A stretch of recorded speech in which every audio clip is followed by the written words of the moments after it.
This is the Detroit Sports Podcast Network.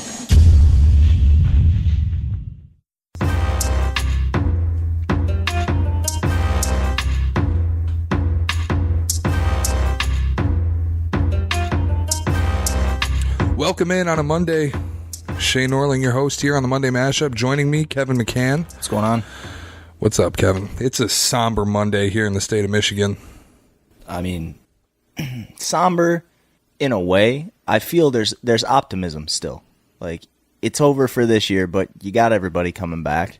Unless we're talking about the Pistons, in which case, yeah, it sucks. No, I'm not talking about the Pistons. No. For me, the Pistons probably maybe missing the playoffs, really, is a good thing. I think it is. But Michigan State losing to Texas Tech. By the way, people are like, there's no way Michigan State should have lost this game, blah, blah, blah, blah, blah. I've learned that Texas Tech has the highest ranked defense in the history of KenPom. I still don't understand KenPom, but it's over my head, but it's accurate. I watched the game. I know they have a good defense. Oh, it's one of the most suffocating basketball defenses I've seen, like, ever. Oh, yeah. On any level. It's the way that they closed to every shot. They closed every double team down low. Like, Cassius would get down low, and it's three guys. You can't get right past in his the free gut. throw line when you penetrate. There was nothing he could do. Get inside. Nick Wood, like, one of my friends texted me during the game, and he's like, it was after Tariq Owens got hurt, and he's like, their best. Their best. Yes. They kept calling him Akeem Warwick. I kept thinking it was Akeem Warwick. He texted me, and he says, their best interior defender went out, and Michigan State is not going down low to Nick Ward. And I was like, 2 possessions immediately after Tariq Owens left the game, they went down low to Nick Ward, and he still couldn't do anything. No. The only way they got back in that game was free throws. They weren't making shots. It was. And free throws are also why they lost. Yeah. Because it's the name of the game. Nick Ward and who was I think Aaron Henry made both of his, even though he's not a great free throw shooter. But Nick Ward went up there, I think twice, and missed the front ends of 1-and-1s. Yeah, Goins missed one, I think. And it was all on the front end of 1-and-1s, where, like, you make them all, you get 6 points. Even if you only make the front ends, it's 3 points, and then when you're down 1, you're up 2, and it's a whole different ball game. And when you just get one of those, I kept having flashbacks to Luke Hancock with that Mooney kid. I was just like, they get one of those white kids who doesn't look like anything, and all of a sudden he was just wearing shots red from everywhere. Yep. He was white. Yep. He was hitting the threes that made no sense. Somewhat same haircut. There was one possession he came down low, and I think it was Cassius playing defense on him, put a blanket over him, and he still just put up like this wild arcing shot and went in. He hit a step back 3 that was not even off the dribble. Like, he was just straight there, just one dribble step back and buried it. I was like, no one in college takes that shot.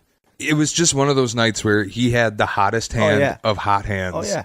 And every single shot was going to go, like, flames erupting from his fingertips. Yeah, he was just a bucket. And it was the thing that made me the most mad was if you had told me Jarrett Culver was going to score 1 point through 30 minutes of game time, I would be like, oh, yeah, Michigan State blew him out. I saw Texas Tech play, like, super early on in the year. I think it was against Duke. Did they play Duke at the Garden early in the year? I have to look, but go on. They played somebody at the Garden early in the year, and I watched them play, and I saw that Culver kid, and that was the only thing I worried about all week. I was like, that kid's pretty good. They don't have anybody to guard that guy. And he played horribly. Yeah, he has an NBA body, though. That kid, like, he's got NBA. Oh, he's a really good player. Like, yeah, he's a really good player. I think he's probably the best player on the floor for them. And he had onions on that 3 at the end. He did. It was just, overall, it was a bad game for him. All right, let me see. Texas Tech early in the year. Would it have been Nebraska? No, that was in Kansas City. Somebody at the Garden. Was it for sure at the Garden? Oh, yeah, number 2. They played number 2 Duke at the Garden. They lost by 11. Yeah, sounds about right. 69-58. Nice. One of the 7 college basketball games I watched before the tournament. And December 20th. Wow, you were bored around Christmas. I was bored. Yeah, so, I mean, Texas Tech, as far as just actual analysis goes for Texas Tech, good team. Yeah. I think well that's coached. Where I'm ready to take this. Chris Beard, by the way, has never played college basketball in his life. Yeah, I mean, like, I think he's one of the only coaches in the country. Me neither. Fair. But we're not coaching a national title contender.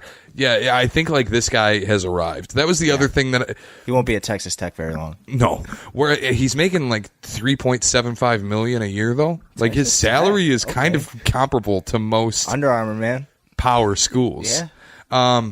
No, but I think where I wanted to go with this mostly was like Tom Izzo's legacy As far like everybody leading into this Final Four was like he needs this championship to bookend his career. Everybody needs a second championship if they want a seat at that table. You definitely do need a second championship if you want. I think he can still get one. Like even next year, I think he can get one. I have this tweet pulled up already. Our good friend Rico Beard, who had the good news for Michigan State fans is next year the Spartans return everyone and they get Josh Langford, Rocket Watts comes in, Malik Hall, and Julius Marble comes in. What they lose seniors Kenny Goins and Matt McQuaid, and whoever this Ryan Madden guy is replied with almost the exact tweet, but in 1999 form, and said, Michigan State fans, the good news is next year the Spartans return everyone, including Morris Peterson and Mateen Cleaves, along with incoming freshmen Jason Richardson, Adam Ballinger, and Alan Aganya. I think next year is better. I think next year's team is better.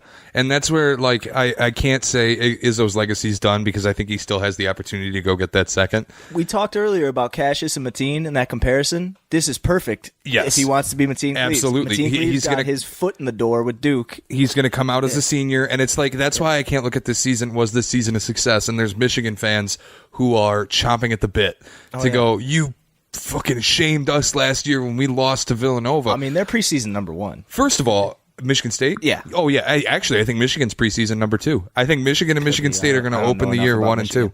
No, but I think or vice versa. I think Michigan could be preseason number 1 and Michigan State could be preseason number 2. But I think it's those two teams at the top. Yeah. But no, everybody's like, well, you shit on us when we lost to Villanova.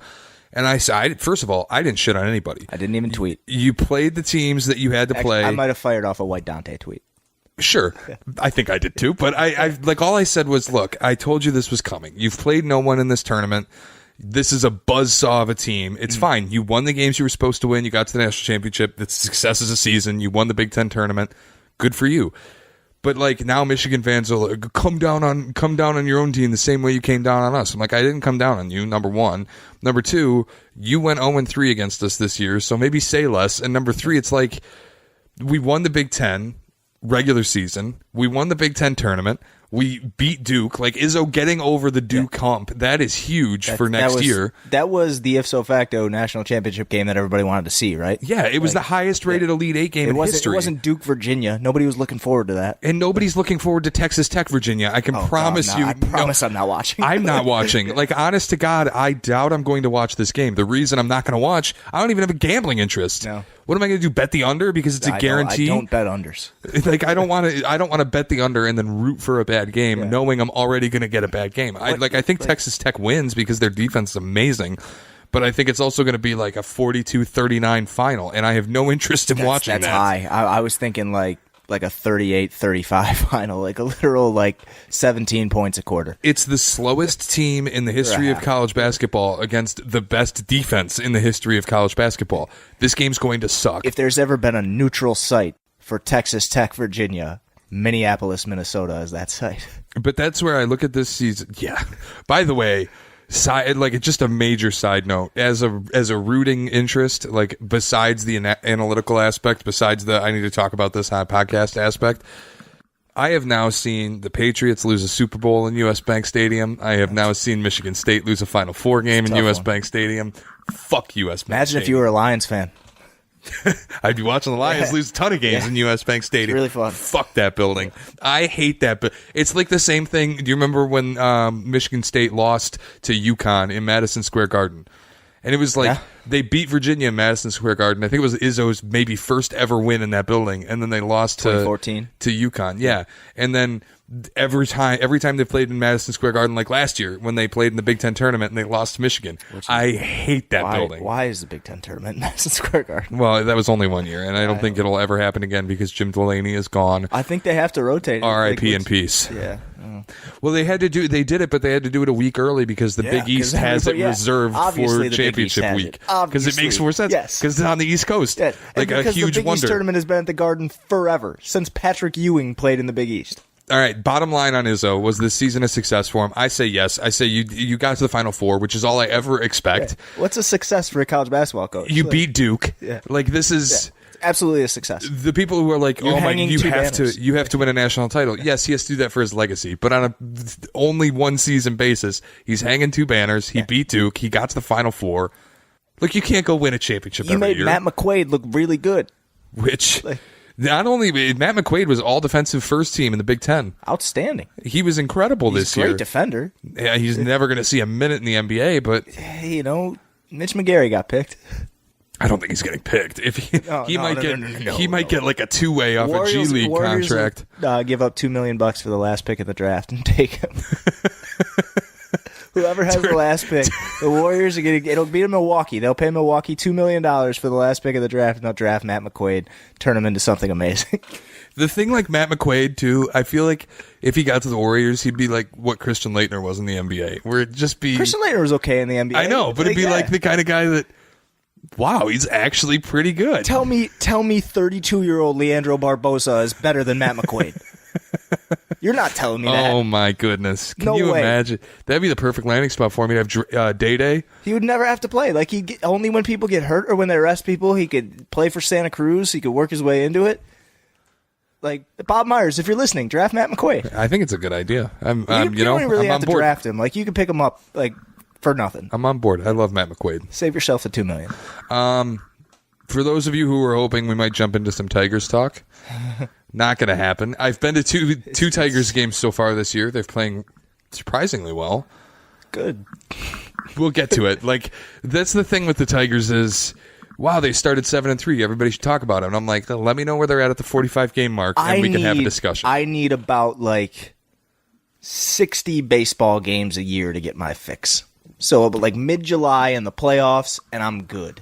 Those first 100, I don't need them. I'm making an honest effort this year to get back into baseball. I used to be a baseball fiend. I used to watch played it in college. Yeah, I used to watch like literally every Tigers game, and I'm trying to get really back into it. But it's tough when they're not a good team. So at least they've been competitive to start the year. It's so tough, and I can't even remotely try to follow other teams too. I can my entire like baseball loving career. It's only been I just love the Tigers. Like I don't worry about what the other teams are doing because there's just so many stats. There's so many players. There's so many things to follow. Like I can't worry about that. That's fair. I'm going to do a better job this summer. So baseball content will be coming, I guess, mostly from me. I will. I'll try. One thing that's not so difficult to get into is when Paul Pierce goes on these tangents on NBA Countdown, where. Okay. He should work for FS1. He should not be working for ESPN because he's the perfect guy to work for FS1. He just yells about how great he is. He's Shannon Sharp, except not as good. Exactly. Like Paul Pierce is my favorite basketball player of all time, okay? I understand that. I respect that even. I don't know what the fuck he thinks he's talking about on NBA Countdown. He said that he was asked, who's had a better career, you or Dwyane Wade? And Paul Pierce said, it's easy, it's me. And it's like... Of course, Paul Pierce is going to answer that Paul Pierce had a better career. Going to That's say. why they asked him the question. When Michelle Beadle started that sentence, she knew how it was getting answered. She probably had the crudest smile on her face too. Oh, she laughed. Yeah. Certainly enjoyed helping Jalen Rose tear this man down all weekend. But yeah, so he said he had a better career than Dwyane Wade, which, honest to God, you are out of your fucking mind if you think Paul Pierce had a better. Dwyane Wade has had a much worse last 6 or 7 years than Paul Pierce had for the last 6 or 7 years of his career. But Dwyane Wade also had miles better. He did win a championship 6 years ago. Yeah, he's had miles better first 10. Yeah. Like he was finals MVP at 24 years old. It's weird how his knee started aging way faster, like once the clock turned to 2011 in Miami, you know. But the first from like 2003 to 2013, it's not even close. No. It's Dwyane Wade. No. But like if you take Paul Pierce, you go his entire career up until even Brooklyn, he was still good. Dwyane Wade, not so much, but like you have to. Dwyane Wade's still pretty good. He's not bad. The end of Dwyane Wade's career, like these last 2 years, he has played better than Paul Pierce played in the last 2 years of Paul Pierce's career. Well, one of my favorite stats that came out is Dwyane Wade could come back next year, play all 82 games, and score 0 points in all of them, and still have a higher career scoring average than Paul Pierce. Yeah, it's true. Like, that should say it all. And Dwyane Wade spent a lot of prime years deferring to someone else. It's still true. He spent years giving up to Shaq. He spent 4 years giving up to LeBron. Yeah, most of Paul Pierce's real prime scoring years, he was not deferring to anyone other than maybe Antoine Walker on certain nights. And even that, it's like, is it really a deference? Because even Antoine Walker knows, okay, you're the alpha here. 07, 08, or 08, 09, 2010, 2011 with KG. Like that's not really prime Paul Pierce. He's still good. Like he's still he's Finals MVP, but he wasn't doing the things he was doing as a 25-year-old. The wheelchair when he was 31. game. Yeah, exactly.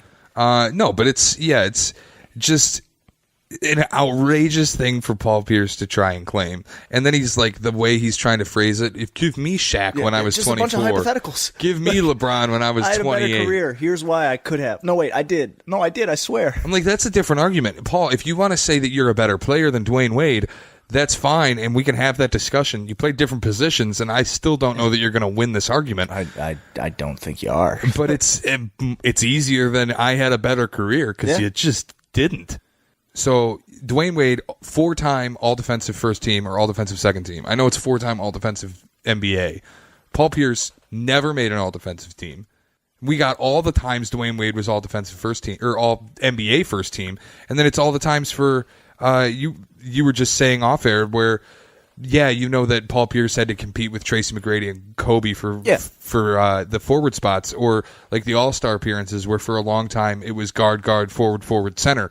And Paul Pierce was spending a lot of his career competing. He made 10 All-Star teams, like non-LeBron spot. But it's like he still made 10 All-Star teams. Exactly. So what are we talking about with he had to compete for the non-LeBron spot? Right. He just isn't. He just doesn't have the accolades. You look Dwyane Wade had. He still made All-NBA teams, even some of those years, like 02, 03, 08, and 09. Those are his 4 All-NBA years. They were 1 second team and 3 third teams. One question I have about Dwyane Wade's career and like how people treat it is, why don't people ever come down on him for losing to the Mavs the same way people come down on LeBron for losing to the Mavs? Well, he wasn't the best player on the team. That would be the first thing. But that series with the Mavs will always fascinate me because it makes no sense. The Mavs shouldn't have been there.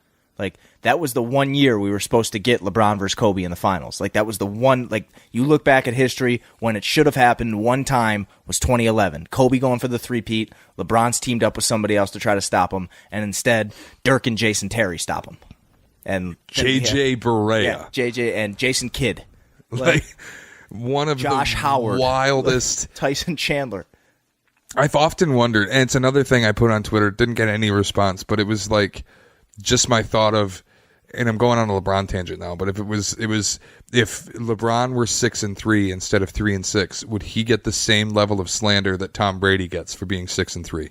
Yeah, LeBron gets slander for anything. But I feel like his fans would be LeBron. even worse. Oh, if he had 6 rings, are you kidding? Oh, if God. he had 6 rings, It would be abysmal. Oh, God. Like, you couldn't wake up in the morning.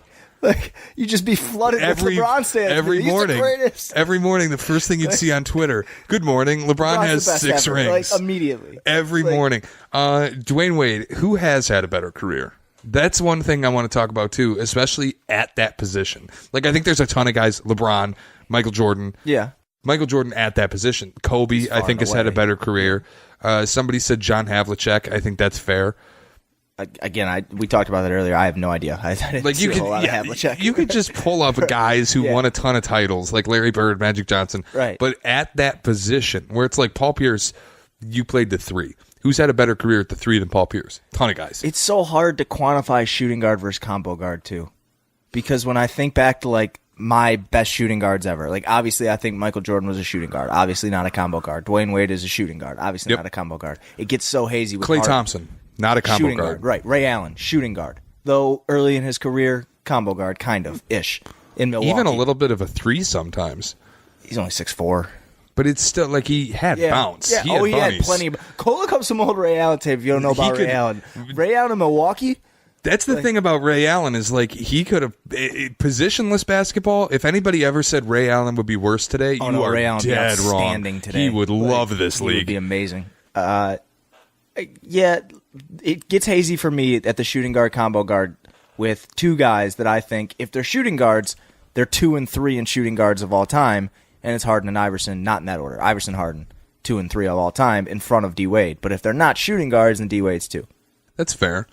Harden's, especially lately, has almost just been a straight up point Harden guard. is in, but Harden's in a category like or in multiple categories that are just him, Wilt, and Michael. And he's also just the greatest offensive weapon I've ever seen in my life. He's a one-man offense. It's insane. What he's able to do is... Yeah, so if he's a two-guard, yeah. Now we're on the topic of James Harden. Let's get into the Mashup NBA Awards show. Okay. And we're just going to kind of breeze through these first ones, and then we'll get into the All-NBA teams, and then we have a playoff preview to go through, I love a good which will preview. just be general NBA discussion where we talk about potential playoff series and what's going to happen, who's going to win, what do we think's going on. First, for NBA awards, MVP. I think this is one of the most hotly contested awards of the year, for good reason. Yeah, without a doubt. And I don't know what side you're on for it. I think Giannis wins the award. I think Harden maybe should, but I also I think it's a really interesting year because it's one of those years where Rockets fans years ago said Russell Westbrook shouldn't win MVP because it's just stats, and now it's the same thing where it's like Giannis shouldn't win MVP, Harden should win MVP. I don't know if Harden's just stats. I know he carried a team, but you know what I'm saying. Where it's like they're looking at it and going, "These are historic numbers. Sure. We have to vote for." I think the argument with Russ was that his numbers were more hollow, that he was just chasing rebounds off free throws and stuff, which was more fair. But it was still the argument mostly was, "This is history. For sure, we have to vote for history." For sure, and he's not done that 3 years in a row, by the way, which is absurd. Yeah, but I think it's the same thing for Harden, where people are looking at this and going, "We have to vote for history," and other people are going, "But what Giannis has done is more valuable as a player." I just look at it and I think Harden won the players' vote in 2015, and Curry won. He got robbed. 2016, Curry was undoubtedly the MVP. Won a unanimous. It was probably the best offensive season anyone's ever played. It was miraculous. 2017 was that argument with Russ, and I was on the Harden side of that argument. It's not easy to be the number 2 team in the West. You need it's just not easy. He should get points for that. Russ's team is awful. His numbers are hollow. James Harden, that was before he got Chris Paul, was carrying that team, and he got robbed for MVP again. I picked Giannis because I know Giannis is going to win. I don't want him to win. Harden should win this award. He has done more to keep his team afloat in the way more difficult conference. I think if you put Milwaukee in the West, and yes, I understand their record against the West is phenomenal, but they don't have the same travel schedule as the teams in the West.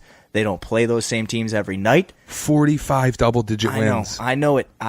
They're amazing, and the East is the East and the West is the West, and I think that weighs more than voters weigh it, but I think Giannis is going to win. I want Harden to win. I think, I was more on the Russ side, which is where I will do this because I think it's fair, because I am on the side that Giannis should win. I think I've come around on things a little differently. When Russ did the triple-double and won the MVP, it was the first season he'd done it. Yeah. And it was something that a lot of it was amazing. NBA fans had watched and gone, this can never happen. It's impossible. Sure. No one will ever do it again. Oscar Robertson did it. It's done. And you talk about holding a franchise up, too.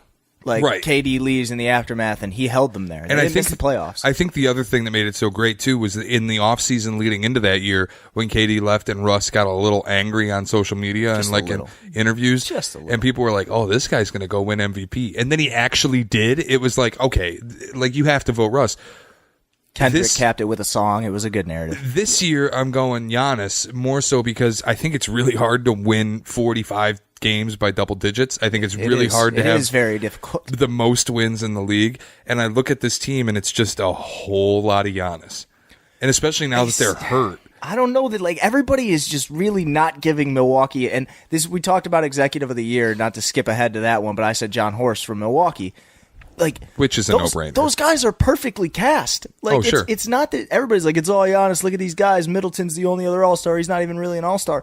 Eric Bledsoe shot 72% from the restricted area this year. Sure. That's fair. They called him mini LeBron at the beginning of his career. He finished better than regular LeBron this year around the restricted area. My favorite thing that I've seen about the MVP race is somebody who was very much a Rockets fan said he understands that Giannis will probably win the award. He understands why. He only thinks anyone that voted for Russ in 2017 and is now voting for Giannis needs to publicly apologize. That's fair. And I was like, I got to publicly apologize. I mean, it's tough. I think it's a different argument because it's hollow, but I understand the correlation. So, yeah, I mean, it makes sense. I think Giannis is going to win. I think he's going to win, too. I think that people should give more credit to Milwaukee's other guys because they are good players. Oh, sure. And it's weird because this award, more than any, at one point felt like it was completely locked up. Yeah, Early in the year, it was like, oh, it's Harden, and there's no question about it. Scored 30 for 32 straight games, like half of them were 40. And then Paul George came out of nowhere, and people were like, oh, my God, is this the MVP? There's always a two-way guy every year that everybody's like, oh, he plays both ends, though. And then Giannis plays both ends. Yeah, and then Giannis, everybody towards the end of the year was like, there's no way we can't give it to Giannis. And now it kind of feels like it's locked again, but it feels more contested than it did when everybody was like, it's absolutely hard. Everybody makes the argument for the Heisman that you need that moment. Like that Philly game this past week, when Giannis just went in and was like, they stole that game. And down the stretch, it was just Giannis stealing it. And I was like, okay. There's been a few, like especially those games when he hits dagger threes, and you're just like, what the fuck There was an early point in that game where Embiid had his number, and Giannis couldn't figure out how to get past him in the paint, and he had to shoot 17-footers, and he hates shooting 17-footers, especially when no one's guarding him. And then all of a sudden, Giannis was just like, oh, I'll just go right at him. Like, yep. I'll just do this. It was even when they played Brooklyn, I think a week ago, it was Giannis taking shots from the perimeter, and I'm like, this guy's just understanding everything he needs to do for this team to win games, especially now that they're so injured. It's only making his candidacy better. Rookie of the Year, the other most contested of these awards. I think it might be the most contested. I think it is absolutely the most contested. And again, at one point, it wasn't even close. It was so like it was Denard Robinson in October. Just give him the Heisman. Like, it was right? like the September Heisman. It's just like, oh my God, it's Luka. Oh my God, Luka's the next best thing forever. He's going to be amazing. Luka hit one of the hardest rookie walls I've ever seen. And Trae Young started out running into a wall. He couldn't break through it. And now he's just like a combination of Steve Nash and Steph Curry, the likes of which I don't know that I've ever seen. I'll say that, like, for Rookie of the Year, I get that it's a year. And I understand that Trae Young started abysmally. Like, he really was bad. The worst starting point guard in the NBA really by bad. Every spectrum. He was worse than Colin Sexton. He was terrible. He was absolutely awful. And now, like, I don't know, top 12, 13 point guard in the NBA? I have to run somewhere around there. I can't do it off the top of my head. I have to run through who I'd put ahead of him, but he's a very exciting player. He will. I think this could be hot takey. I think he's better at his position. Like if I'm ranking by position, I think he would rank higher at his position than Luka would rank. I think it depends on what position you quantify Luka. Like I don't know if he's a 3 or a 4, but I would like he's definitely not a 4. You'll just call him a wing, really, and it's like. I think Trae is a better point playmaker than Luka is a wing at this point in their careers. I'm very comfortable saying this, and a lot of this is because he's in the East, but Trae Young's going to be an all-star before Luka Doncic. We'll see. The fanfare around Trae Young next year won't shock me one bit if he's in the all-star game. It's going to depend on what happens with Kyrie, if he stays or goes. It's going to depend. I think it depends on what point guards are in the East, because if Kyrie and Ben Simmons and those guys are still in the East. I can think of one that I immediately can take off and put him in for next year, and it's Kyle Lowry. Like, if a point guard is replacing Kyle Lowry in the East, it's Trae Young, right? Like, it ain't going to be Zach LaVine. Eric Bledsoe? D'Lo? Depends. D'Lo's already an all-star. We'll have that discussion next year. I don't know. And he also has to not suck at the beginning of the year because he did suck at the beginning of this year. Luka was very nearly an all-star this year. Right. And that's where That's that tough. Was fan vote, though. That's tough. Only fan vote. That was the only way he was very nearly. Also, I feel like the fan vote might turn around, and now Trae Young has more buzz from the fan vote than Luka. When you're 5'11" and you can shoot like that, like. All right, my rookie of the year is Trae Young. I have the same. I think the way he's finished this season is way more impressive than the way Luka started. It won't shock me if Luka wins just because of the way Simmons won last year. Like Donovan Mitchell came on and so everybody was like, "Oh, this guy should win." Yeah. To be fair, I was on the Ben Simmons train last year, though. I thought what he did was amazing. I'm pretty sure the Sixers were like 18-3 in their last 21. It wasn't like Ben Simmons cooled off. Wasn't he averaging a double-double? He was outstanding down the stretch. They went from like 7-3 in 2 weeks. The problem with Ben Simmons, everybody had, was he's not really a rookie. Yeah, very true. It's also a problem you can put on Luka Doncic because this guy won MVP in the second best professional league in He's been a pro since he was 14 in the world. Yeah, He's an NBA rookie, yeah. But like the difference is, he's 19 years old and that's fine, and he's younger than Trae Young and that's fine. But he's been playing professional basketball. He doesn't want to be treated like a rookie. Yeah, that too. And Trae Young is like that's part of why I think Luka started so hot. He was already doing this, right? Trae Young had needed to like grow into an NBA role. They don't play 82 games in the EuroLeague. Not that they do in college, But Trae Young, That's part. Yeah, Trae Young needed to grow into that role more. Maybe it's not so ludicrous to think that like American college could prepare you better for the rigors of the NBA. I think there's Euro also basketball can. Sure, Like, and I think there's also like Oklahoma tried to use Trae Young like he was Steph Curry. That's why there were so many comps. I mean, even like he had like 20 assist games in college. Sure, but like they tried to use him like Steph Curry. Yeah. They tried to get him to shoot. They did the same thing they did with him with Buddy Hield. Yes, they tried to run him as a one-man offense, and now in Atlanta, he's had this time to adjust. He came on in Atlanta early, and he was just taking dumb threes. Yeah, I mean, John Collins is a really good player too. Yeah. Herder's a really good player. Now I think Trae knows his flow, knows his position in the offense. He knows the flow of the offense, and he knows like I can't be Steph, I can be Steve Nash, and he's doing that more. And that's just he's been incredible. Like you remember the interview earlier in this year with Nash where he said like I should have taken 4 more threes a game. Yeah, he's Nash now. Like that's what Trae Young did. What Nash would be if Steve Nash were smarter. Look at Steve Nash's career 3-point percentage; it's pretty astounding. Like Trae Young is basically what Nash could be now. Okay, one more award that I think is contested, and then 3 basically locks. Defensive Player of the Year. I gave Paul George. I did not go Gobert. I know, like everybody wants Gobert. Gobert should get so much. Like I just went Paul George because I'm a shameless person. I put Marcus Smart in my notes. Okay. I think he should be third place. I doubt he will be. I think it's going to be Paul George, Gobert, and Embiid.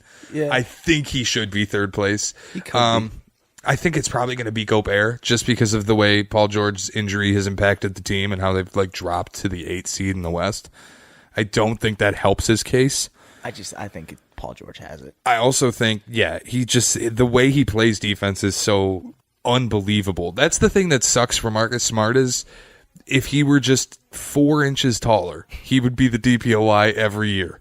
I mean, I can't argue with that. Like it's just if you were just 4 inches taller. Most improved player is an absolute lock. Without Pascal Siakam. Spicy P. 6th man of the year, another absolute lock, Lou Williams. Booming out in South Gwinnett. And coach of the year, I have Mike Malone.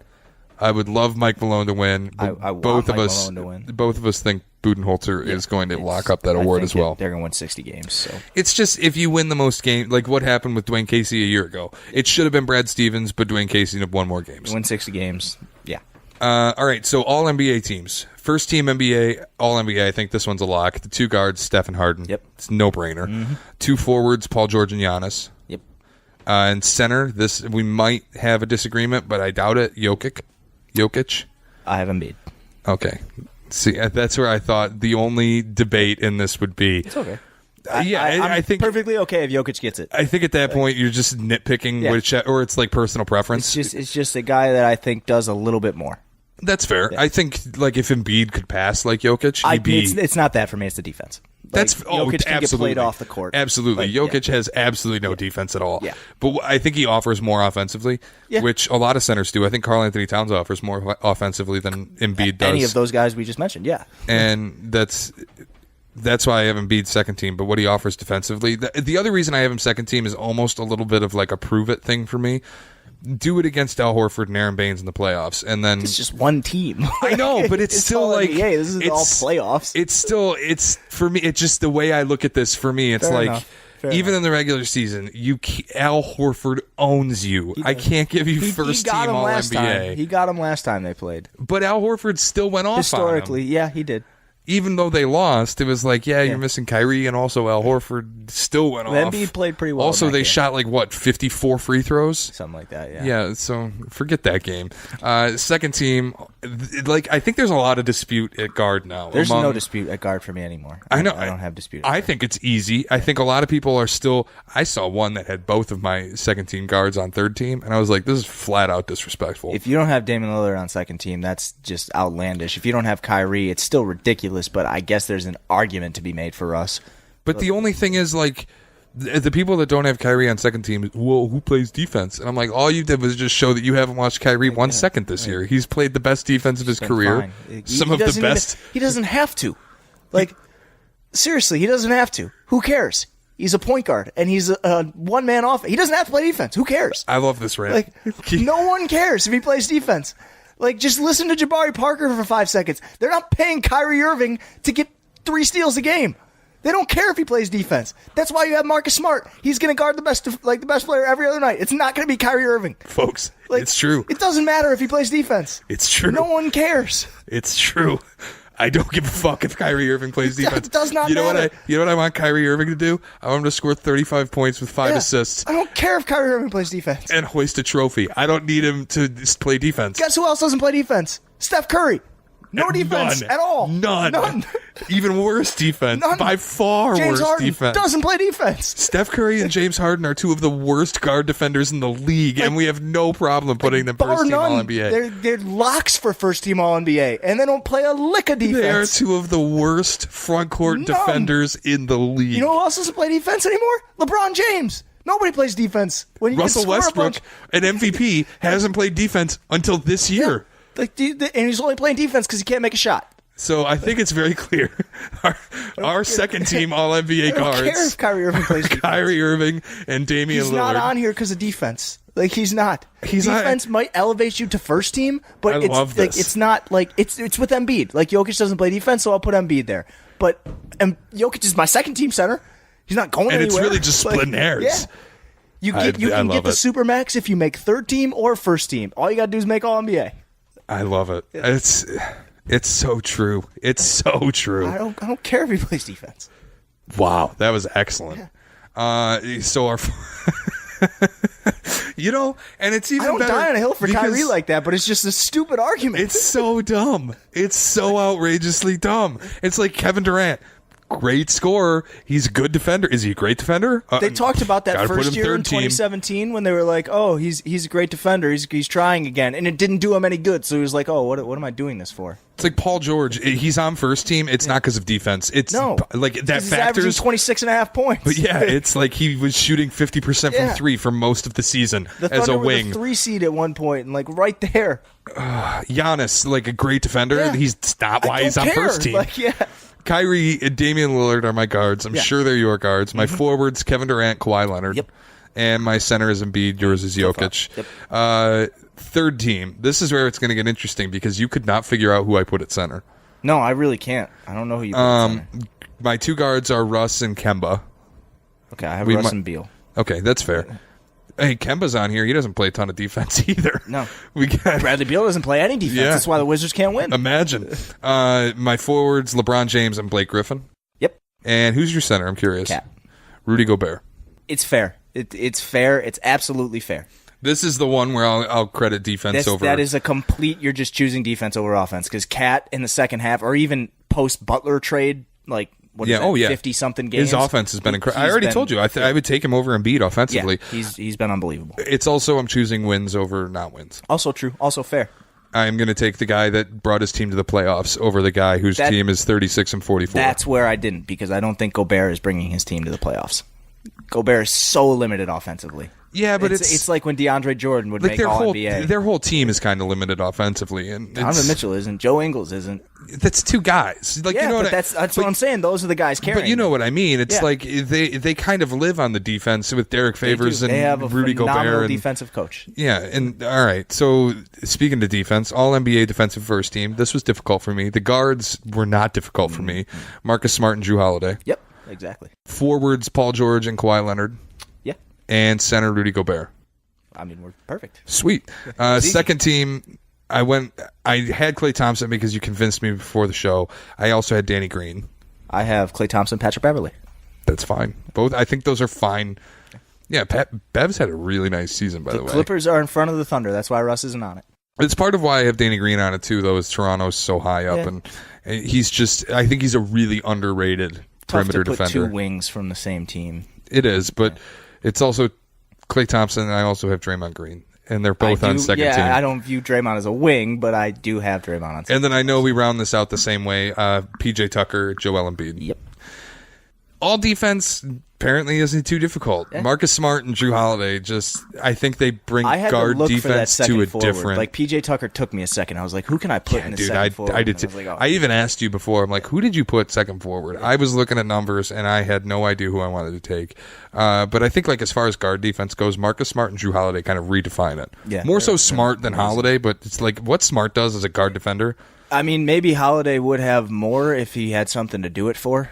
Like, after Could AD be. asked for that trade, because in the Could be. playoffs last year, I mean, he guarded both those guards from Portland and shut them both down. Could be. Like, seemingly simultaneously. Yeah, that was a sweep. People don't talk about that enough. No. Rondo, Speaking of the playoffs, three straight games with 15 assists in that series or something like these that. segues are beautiful. Let's start with Portland, and when we preview the playoffs, without Nurkic, with maybe without CJ McCollum. He's going to play, but I bet he's going to be very limited. Wow, what is this team ceiling? Like, this is a team that a few weeks ago, Chuck and Kenny Smith both said that they were going to go to the finals. Sucks. Like, this is the Wesley Matthews thing with them all over again. When they were geared up, and then Matthews tore his Achilles, 3 games before the playoffs started, and they were out that quick. But, like, they're 8-2 in the last 10. Like, they've weathered the Nurkic thing pretty well. They've also played a pretty easy schedule. They're going to get the Jazz. The Jazz are 9-1 in the last 10. The Jazz are arguably the second hottest team in the Western Conference, aside from the Rockets, in the second half of the season. I don't think it'll be a sweep. Like, I don't think it'll go like how it went last year. If McCollum isn't quite as limited, that's a much different series, because Utah doesn't have, like, I know I've talked repeatedly about how great Favors is inside, but I think those bigs from Portland can handle Favors for 7 games. Like, it'll have to be the guards that win games for Portland. So I don't know. They have a chance, but I'd like Utah in that series. I would too. Just like you said, the Utah's front court just is way higher level. They can go small too if they really absolutely. have to. And I think Portland's going to struggle to defend the wings. Like, having Joe Ingles out there as a constant threat, having Donovan Mitchell as a constant, like, even 3-point dribble drive threat. I think Portland will struggle to defend the wings.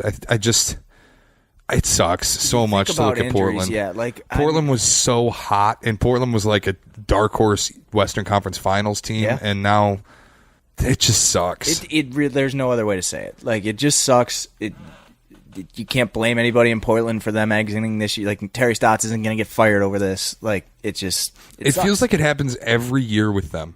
Every Wesley year. Matthews, Brandon Roy. Like, whoever. Like, it happens all the time. You could even go back to Greg Oden. It happens every you want to go back? year. Yeah. Sam Bowie. It's just a curse on Portland that they will have this perceived success, and then it'll just get taken away. Still 50-29, 5 games out of first. Damian Lillard, second team All-NBA. He was first team last year, wasn't he? Yes, he was. Was Steph second team? Curry missed a lot of time last year. Yeah, I forgot about that. That's where I kept thinking, like, I'm putting Dame on second team, and I'm like, how did it work out that Dame was first team last year? Curry missed a bunch of time. Yeah. All right, so we did Portland, Utah. Let's go. I'm trying to figure out, like, what's the most interesting matchup. Rockets, Clippers.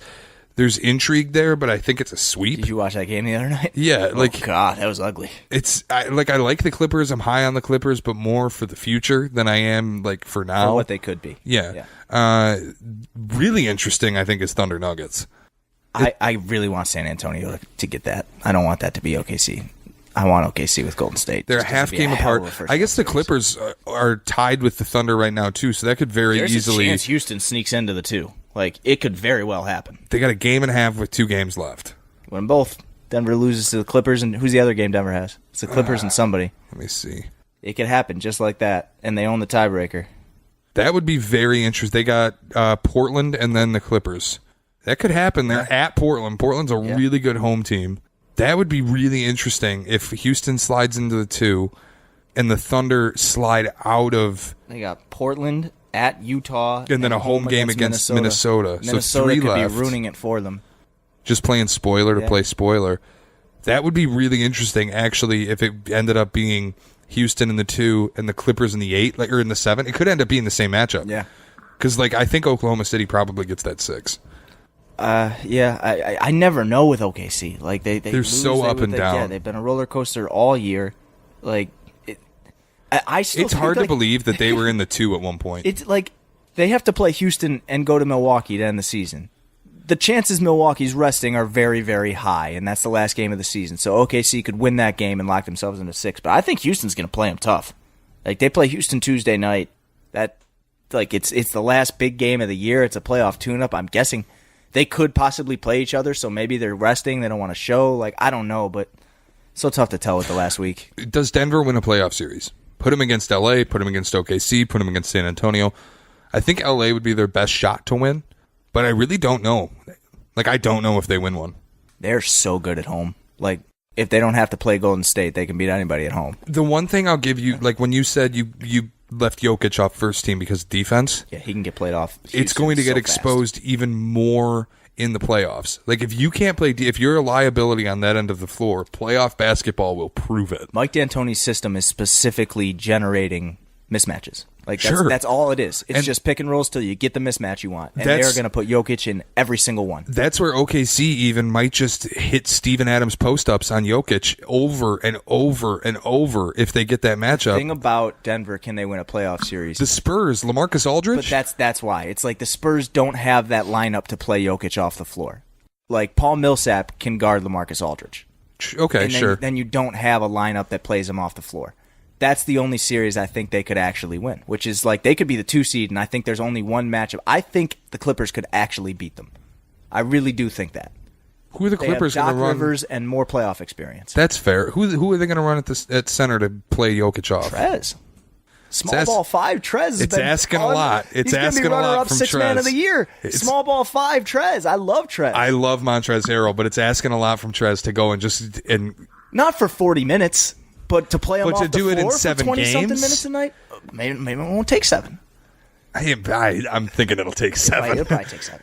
And then you have to win Game 7 in Denver, where the Nuggets are 33-7. I tell you what, I would pay a lot of money to watch Patrick Beverley guard Jamal Murray for 5 games. 7 games if it happens, but 5 games even if it doesn't. All right, let's do a couple Western Conference picks. What do you think the Western Conference Finals are going to be? It's so matchup. Just like my best 2 teams, I have to go Golden State, Houston. I do too. And I think that the fact they'll be on opposite sides, I think it's destined to happen. I need that rematch because they can't meet in the semis, can they? No. Yeah, it's got to be Golden State, Houston. Houston gets 2 or 3. They don't see each other to the conference finals. Can Houston win it this year? I think they could. I still I will say it as I've said it the entire time. If Golden State plays like how they can play, if they're at their best and Houston is at their best, Golden State in 5. Like, seriously, that's how far apart it is. If they're both at their absolute best, give me Golden State in 5. But I haven't seen Golden State play at their absolute best all year, except Denver a couple games ago when I even tweeted. I was like, "Oh, somebody let them know the playoffs are around the corner." Boogie, I know they only won that game by like 60 to 8 or something. Boogie hit a 3 at one point with like 7 minutes to go in the fourth quarter that made it 30, and then Steph came down and pulled a 35-footer that made it 33. And I was like, "This team is the 2 seed that they're doing this to." Yeah. And Kevin Durant got thrown out of the game 25 minutes ago, and they're still doing this. I was just going to add, KD was playing like a god among men, and then he got tossed, and the Warriors didn't give a fuck. Boogie owned Jokic. Boogie absolutely dominated. Like, that's the thing is, I keep saying it about the Warriors all year. Is this the Warriors team that can finally lose? Are the Rockets so unbeatable and so unguardable offensively that they can finally do it? And then I'm like, can they play Boogie off the floor? But then I'm like, wait a minute. Well, yeah, we know Boston can. Then I'm like, wait a minute. The Warriors are going to Twitter to accuse refs of gambling on games. What am I talking about? Make it through the mundane of the season, they have to go entertain themselves some way by going on Twitter and calling Kevin Durant is calling officials bitch-ass motherfucker. What am I talking about? Zach Zarba, not a bitch. Not a bitch. Oh, my goodness. I just watched the Warriors play lately, and I'm like, somebody let them know the playoffs are coming. But Boogie in that game was like, when he hit that 3 that made it 30, I just kind of chuckled to myself, like, it's comical that he's on this fucking team. Like, it's so ridiculous that he's out there with them right now. The part that makes it comical is that he's making $5.7 million. Yeah, that's the part that makes it it's not comical that he's on the team. I could see it. It's comical that the Lakers didn't offer him that. $5.7 million. There's 29 other teams. They weren't interested. There are 29 other teams that have mid-level exceptions. We'll give you $3 more million than that. Fucking Boston could have given him that. There are so many teams that could have just gone, 5.7 for DeMarcus Cousins. How about Jokic going to the bench in the 4th and Boogie looking down the bench with his hand over his face like, oh, where are you? I can't see you. Dude, that's the thing about the Warriors. A lot of people hate them. They're like, they're so cocky. They clown. I'm like, dude, they clown everyone, and I love it. 30 on the 2 seed, yeah, you can clown them. I have come around on the Warriors. I used to just hate how good they are. I've come around on them in that I just appreciate the greatness. I think it's incredible. It's so much fun. They're amazing to watch. And the fact that they do it where Steph Curry's jumping up and down, pointing at a ref, and Boogie, like you said, is looking down the bench like, hey, where Jokic at? KD calling people bitch ass. Like, it's just so fun to watch And I get if like an old school person hates it or like a basketball purist Yeah, is get off my lawn, guys. Yeah, but shut up. Like it's just fun. It's so much fun. All right, so let's go to the East. I don't think Milwaukee goes to the finals. The NBA finals or the conference finals? The NBA finals. Yeah, probably not. I don't trust Mike Budenholzer's system in the playoffs. I don't even know that they go to the Eastern Conference Finals because they're going to get a semifinal matchup with the Celtics. That's the series of the pre-finals playoffs. Now I know everybody for listening. The East, obviously Houston, Golden State, but like for the East, it's that one. It's Celtics Bucks. Yeah, and I know everybody listening is like, unless we get Celtics Sixers. Which would be even better. But I don't know if that's going to happen. I'm holding out hope for Celtics Sixers in the Eastern Conference Finals. Yeah, that'd be amazing. But I know everybody listening is probably like, Shea, you're just a fucking homer, you loser. The Bucks have won 59 games. They're going to win 60. They have the MVP. They've won 45 double-digit games. The Hawks won 60. I would say to you, watch Gordon Hayward. Watch Gordon Hayward in the last week and a half. Just a cool 9 for 9 the other night. And just tell me again about how the Celtics are no good. When the season went to shit, when it was very apparent they were not going to be the 1 or 2 seed in the East, my only hope, and I think you even said it a few times, was can Gordon Hayward come around the corner and get back to being Gordon Hayward in time for the playoffs? Gordon Hayward was the biggest trade deadline acquisition in the NBA. It's just not that they got him at the trade; they got a different version of him at the trade deadline. He turned a corner. Folks, I got news. Gordon Hayward is back. Yeah, he sure looks like. I wonder if they'll start him. Like, I really do. I think they have to. Like, I think once you get to the playoffs, the human cost of changing the lineup goes away. Yeah. And it just becomes... You go back to opening night? I don't know if you go back to opening night because I don't know if you start Jaylen Brown. I don't know if we're at that point. I think Marcus Smart offers you so much switchability and, like, defensive... Like, he can guard centers. He's a guard who can guard centers. I might, like, switch it and start Brown and put Tatum on the bench. Like, if you put Tatum, just say, go out there and score and destroy Milwaukee's second unit. Like he's he's your secret weapon. Yeah, just wreak havoc on their second. Who you can put Sterling Brown on him? Like, who's guarding him on that second unit? Because if he goes out there to start, Giannis is on him. I get it, and I think it's interesting. It's kind of hot takey to me. I think it's going to end up. It's very hot takey. Yeah, I think it's going to end up just Kyrie, Smart, Tatum, Hayward, or whatever, and maybe even Hayward stays on the bench and it's a Baines Horford thing. I think the one thing that's really important is Marcus Morris will not start. Marcus Morris may not even play. He'll play. You got it. Yeah, he'll play. He hits big shots in the playoffs, man.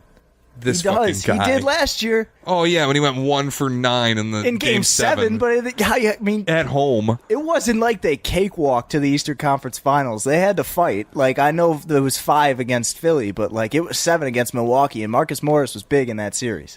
I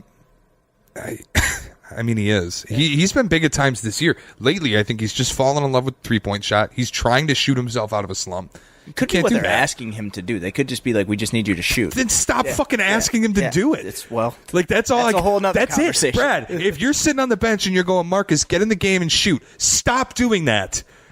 Brad Stevens is in love with Terry Rozier and he's in love with Marcus Morris. He needs to be in love with Gordon Hayward because, again, like all year I've thought Gordon Hayward is the X factor for this team. If he's back and he's healthy, there's no one that's stopping them. He's back. He's healthy. The Celtics' rotations for the playoffs are the most intriguing for anyone. Like Portland in the West, because you just wonder what they'll do with all the injuries. But the Celtics, you had guys go on a conference finals run last year playing really long minutes. And normally your backup point guard in the playoffs plays about 13 minutes a night. Tops. Like Terry Rozier was playing 33. Yeah, Terry Rozier might still need to play 25 minutes to be really effective. And then how much can you play him with Kyrie in the playoffs? How much can you play him without Smart? The fact that we have Kyrie this year, he might not have to play at all. Like that, it might but be that's at the thing is like, and that do you play him? Like that's why it's so intriguing. That may be where the rotation becomes interesting. Like you said, put Brown in the starting lineup because then you go Kyrie, Brown, whatever, and you no longer have Smart. You can kind of sub Smart in for Kyrie. But you need Smart more than 13 minutes. Oh, Smart has to play. Smart has to start. You need Smart for 36 minutes. You need Smart out there maybe 40 minutes. We talked about Kyrie not having to play defense. Like, we're right, he doesn't, but Marcus Smart's a big part of why he doesn't. Right. Marcus Smart's a big part of why a lot of guys on that team don't have to play. Exactly. Like Marcus Smart's their Draymond Green. Jaylen Brown can be lackadaisical on defense because Marcus Smart's out there. Marcus Smart is one of 4 dudes in the NBA who can help on all 4 other guys at once. He can guard Draymond Green, centers Marcus Smart, Kawhi, one-on-one. and Paul George. He can guard, like, if Nico Mirotic is on the floor, Smart can guard him one-on-one. Yeah. Like we talked about Drew Holiday and him both revolutionizing the way guards play defense. Holiday is a phenomenal on-ball defender. Marcus Smart is a phenomenal on-ball defender and a phenomenal help defender. What is your favorite matchup for the playoffs? Because we're talking so much about this one. I love Golden State and Houston. No. I'm just in general. Like, what matchup do you most want to see? I love Golden State, Houston. Yeah. I think Boston-Milwaukee is one of the best. I want Boston-Philly. Boston-Philly is more because of the pettiness, though. The basketball of it. The basketball of it, I think Boston wins in 5 or 6. Yeah, we'll see. They won't have home court. They might. I don't know. We're not. They don't. 3 games. Don't guarantee it. They might. I don't know. No, I think that's the most interesting as storylines go, and I just think Philly won today. Maybe that's over, but. No, I think Boston and Milwaukee, as far as like a basketball matchup goes, I think you're right. That's where Boston's rotations get really intriguing. Yeah. What Budenholzer does against Brad Stevens gets really interesting. Whether or not Giannis can do it by himself, because I think it's a situation where, like, we joke, boy genius with Brad Stevens. Like, it's a good joke, but it's like in the playoffs, it's kind of true. It's not even that you have to be a boy genius to figure it out. You can watch a game and know what you got to do. It's just a matter of doing it. Like, you can see Giannis be like, all right, don't let him get out and run. Like, make him play in the half court, but he can still get ahead of steam. It's about making him be a passer. And that's the thing kind of I wanted to go with coaching for the playoffs is the regular season coaching, especially against star-studded teams, is a lot about managing egos and getting through the regular season. It's a grind. It's keeping marathon, guys happy. Sprint, yeah. Yada, yada. Playoff coaching, it's X's and O's. And it's ATOs, it's half-court offense, it's how do you stop this guy. It's not so much, Kyrie, where are you going in June? It's more... It's ATOs till the last 2 minutes. We got 14 minutes left in this game. I got a play I'm drawing up for you. And then even in the last 2 minutes, it's even more ATO. It's that, and that's my favorite part of the playoffs is like coaches will micromanage, and then the last 3 minutes, it's like, all right, who's the best player? Like that's what I love about. I love those games. That we didn't get a lot of that last year with Boston because of just they were so needed to be hit managed. That step back on Bledsoe. That was the moment. Well, but then there was, I think, the biggest play in the playoffs last year was the ATO when Brad Stevens got Horford mismatched down low against Philly and won the game in overtime. That was probably the biggest call, and it was an ATO with 13 seconds left on the clock. He's the ATO king, right? All right, so the rest of the Eastern Conference, we have first round Boston, Indiana. I think that's the best first round matchup, other than maybe Portland, Utah. They throttled them the other night. Yeah, again, Gordon Hayward's back. Yeah. Another interesting one to me is Philly and Brooklyn. Just to see what D'Lo does in the playoffs more than anything. Like, I don't think Brooklyn has a shot to win, but I'm interested to see how enticing can they become for free agents. Again, this is if that matchup holds up. Yeah, so much of enticing a free agent is market. True, so you have a lot of that already. Yeah, but it's also like can they win a couple of games and look good? And yeah, I mean, D'Angelo Russell's going to earn his money in the next couple of weeks. It might come down to, for me, like enticing a free agents in Brooklyn. It might come down to, do I want to play with D'Lo or do I want to play with Zion Williamson? Because if you're competing between the Knicks and Brooklyn, if the Knicks get the number 1 pick, I'm gonna be so mad. Yeah, I mean, like if they don't win a game in a first round series with Philly. Are you comfortable 5-year maxing D'Angelo Russell? Yeah. I don't know. I think I'm at that point with him. Well, think about it like this. Denver did not 5-year max Jokic. They paid him a little under the max to give him that 5th year. I think you probably have to do that with D'Lo. If you want to max him, he's got to take 4. If he wants the 5th year, he's got to take less than the max. Yeah, I didn't think about the 5-year max. That's only if they don't win a game. The 5-year max is really exclusive, too. There's very few players that I would offer 5-year maxes. Yeah. Like Kyrie gets the 5-year super. Like only the Celtics can give it to him, though. Yeah, that's it. Like, but I'm just saying. Like Danny Ainge needs to offer that to him. He gets the 5-year super. That's no it. Negotiation.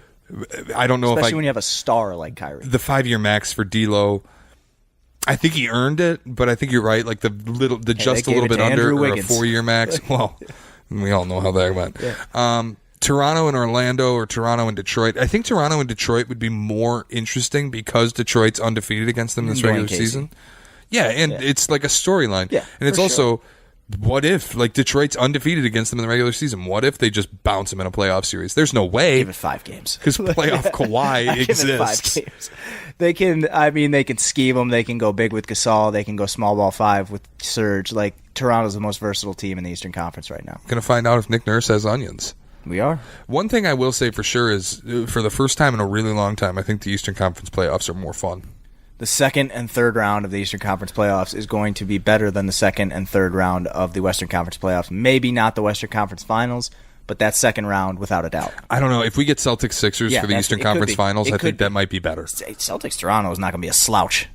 No, but that would Toronto, there would be no storylines. There would be no pettiness in Celtics-Toronto. If the core 4 for the East all win their first round matchups, we're in great shape. No matter what happens in the conference finals. Even if the Celtics lose and the Pacers go, it'll be. I just don't see it. It won't be as fun because I don't think the Pacers have a prayer against.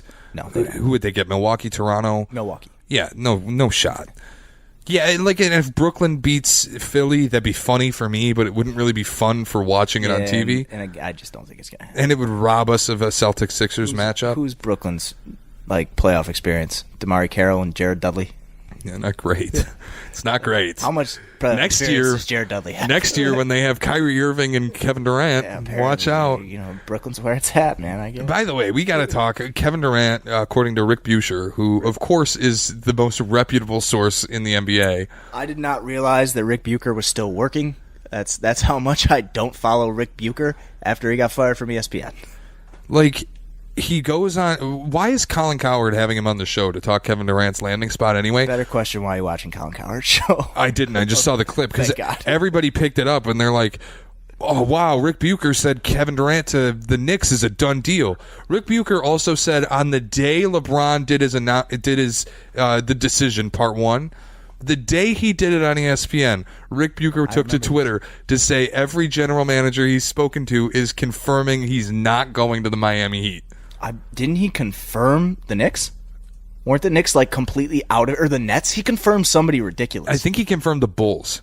I think he said LeBron is going to the Chicago Bulls. I think he confirmed the Bulls for Melo with the free agency. I thought somebody confirmed the Bulls for Bron. Could have been. That's so hazy to me. Because it was LeBron. LeBron did the decision. He was like, I'm going to the Bulls, the Knicks, the Heat, the Cavs. The Nets were the last team. The Nets, yeah. It was those 5. And then Rick Bucher takes to Twitter, it's not Miami.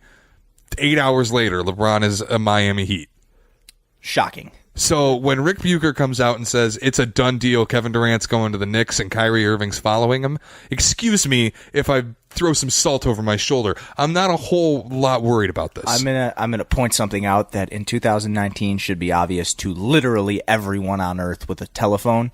It's more important to be first than be right in the NBA. Absolutely. So Rick Bucher's trying to be first. It's a lot of people who are wrong. It's a stab in the dark. All right, before we get out of here, let's do our finals picks before the playoffs start. And, yeah, I guess that's it. What do you got? For my NBA finals pick? Yeah. I will say Golden State. And, God, it is so hard to pick the East. I'm going to believe in the Toronto Raptors. Wow. I'm going Toronto. He's dying on the hill, folks. I'm going Toronto. Marcus Gasol's going to get to the finals. Who wins? Golden State in 5. I want to go crazy and pick the Rockets. I did it last year before the playoffs. I said the Rockets were going. Can't do it. You can't. You can't pick against Golden State. The Warriors are calling out refs on Twitter. Right. You just can't. I think the Rockets are the second best team, but only one team from the West gets to go. Golden State over Boston. I'm shocked you picked Boston, but yeah, they have a chance. I'm not saying. And I've been on the. I started it before the regular season started. I said Boston. We're at this point. Bill if you would ask 65 wins? Jesus, don't fucking talk to me about California, Bill. If you had asked me 2 weeks ago, is Boston going to the finals? I would have said no. Yeah. I would have ridden Milwaukee or Toronto. If we were doing this show a week ago, I might have picked Philly. But we're not doing this show. If we were doing this show a week ago, I definitely would have picked Philly. In fact, a week ago, I did pick Philly. Yeah. A week ago, we did a show that there were technical difficulties. Yes, we did. And that's why, before all the people say that I'm a homer, I need you. You were here. I put Philly number 2 in my power rankings behind Golden State. I had them at 4. I said I thought they were the best team in the Eastern Conference at this point. I said I thought they have every chance to go to the NBA Finals. Now I sit here after seeing Milwaukee. after seeing a week of why do I keep saying Golden? After seeing a week of Gordon Hayward be All-Star Gordon Hayward, sorry, I'm picking the Celtics. The thing for me is like Philly just has not figured out how it all fits defensively. They went and got all these pieces. They decided they're all in, and they just can't figure anything out. Even, like offensively, they've got it figured out. Like they're not really figured out, but the rotations are coming together. Defensively, like down the stretch of that game, it wasn't that they couldn't find a point. Like Tobias could score for them, Embiid could score for them, though his knee was hobbled and he was limping. Like they couldn't stop Milwaukee. They couldn't stop anybody on Milwaukee, and Bledsoe got thrown out in the first quarter. Yeah. Like, they just have not figured out how to work together on defense. J.J. Redick was huge for them offensively in that game and is also the reason they lost it down the stretch. Like, they play him off the floor defensively, but he has to stay out there because they need him offensively. As soon as they figure it out defensively, if it clicks, I won't change my pick because I'm not a person that does that, but I would think that they'd be the favorite if they can get that to click. If not, I think Toronto has the best playoff player in Kyrie. I don't know. I like Toronto. I'm picking Toronto. I said Toronto. I'm staying with Toronto. Because I think like when you go playoff success, Kawhi Finals MVP. Kawhi, who knows what could have happened with if that he stayed series healthy if when he they didn't played get hurt. against Golden State with the Spurs. They were slaughtering them. It was not pretty at all. It was a dude, what were they up 30? Like it was disgusting. At the very least. Yeah. They were murdering them big. when Kawhi went down. Shout out to Zaza. No, I think I look at Boston and I go, Kyrie has been there before. Gordon Hayward's back. Gordon Hayward in the playoffs has not been like they were giving the ball to Joe Johnson in that Clippers series 2 years ago down the stretch. Right, but again, you have Kyrie Irving. Yeah, like it's true. also you do have Kyrie Irving. We're now getting to see Gordon Hayward at full strength on a good team. Yeah. Which is a lot different. And it's the Jazz team was pretty good. They won a series. The biggest thing for me too is down the stretch, I have to assume that Brad Stevens is going to come up with better lineups. I have to assume he's going to shorten the rotation, and I have to assume that would happen. He's going to come up with better lineups. Like there's no way he's going to keep playing Terry Rozier for 25, 26 minutes. There's just no way. If he gets hot. If he does, I think Boston's fucked. Like I think it's just that simple. Like if Terry and Marcus Morris are being asked to do it all, I think Boston's fucked. What's the panic meter if they lose the first two to Indiana? God, you folks might hear me cry. I know, man. if they're down 2-1 to Indiana, let's say they lose game 1 and game 3, and you're going into game 4 in Indiana and they're down 2-1. What's the panic meter? All the way over? 8. See, I have no panic. I don't see it happening. They're going to get swept. Well, true. I think honestly, I think the Celtics and the Pacers, like the Celtics having the tiebreaker now, the way they just fucked up Indiana the other night, buried them. The way Gordon Hayward could do anything he wanted in the paint in that game, breathing that Indiana air. The thing that really got me too was he ran an isolation set. I haven't seen him run an isolation in 2 years. He snakes that high pick and roll so well for a 6'8" guy. Like the way he can cut back and just immediately, like you think you're forcing him one way off the pick, and he doesn't know how to just snake it, and all of a sudden he's fouled. How many free throws he shoot in that game? Like he's so good at getting fouled for a guy who's 6'8". That's really I look at this team and I look at the rest of the Eastern Conference and I look at the Western Conference and all of the comments that like Draymond and Kevin Durant have made about the Celtics. I'm like, the last thing any of these teams wanted to see was a healthy Gordon Hayward on April 7th. The Celtics are not the only Eastern Conference team that went into Oracle and stomped them, though. Milwaukee did, too. Yep, that's why, again, I think that Milwaukee-Boston series that's going to line up for the semifinals. That's going to be a really That'll good be a one. classic. Milwaukee's going to be hungry. They got beaten 7 games last year. And Bud will be hungry to prove himself in the playoffs. All right, let's get out of here. It's been a good episode. The NBA playoffs are next weekend. Next time we record, be in the heat of playoffs. Next weekend. I am so happy. I'm ready. I've been waiting my whole life. Oh, I got to shout out Land Dog again because we didn't. Oh yeah, because we didn't get one last week. Land Dog's gonna have a baby. Shout out to Land Dog. Shout out to Haley. Congratulations, Land Dog. Congratulations, great Haley. Dad. If you have a kid, he's gonna go bald by 13. I don't know what that means. He's very bald, my friend. All right. Thanks for listening, folks. We'll see you next week.